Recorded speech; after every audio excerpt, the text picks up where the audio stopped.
Evening போல் egg restock பண்ணிவிட்டு ஒரு tea time snack ready பண்ணலான்னு நினச்சிட்டு இருந்தேன். கரெக்டாக சாதமும் மிச்சமாக இருந்தது. அதை வச்சு ஒரு சூப்பரான ஸ்நாக் எப்படி பண்ணலான்னு பார்க்கலாம் வாங்க.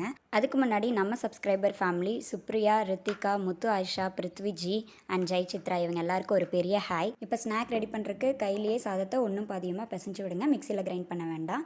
இப்போ ஸ்லைஸ் பண்ண ஒரு பெரிய வெங்காயம், இடிச்ச பூண்டு, இஞ்சி துருவி வச்சுருக்கேன், அதை ஆட் பண்ணிக்கிறேன். அது கூடயே பச்சை மிளகாய், கருவேப்பிலை, கொத்தமல்லி. இப்போ தேவைக்கேற்ப salt and chilli powder add பண்ணிக்கலாம். இது கூடவே அரிசி மாவு அண்ட் கடலை மாவு ஆட் பண்ணிக்கலாம். இப்போ இது எல்லாமே கொஞ்சமாக தண்ணி விட்டு கையிலேயே நல்லா பிசைஞ்சு விடுங்க.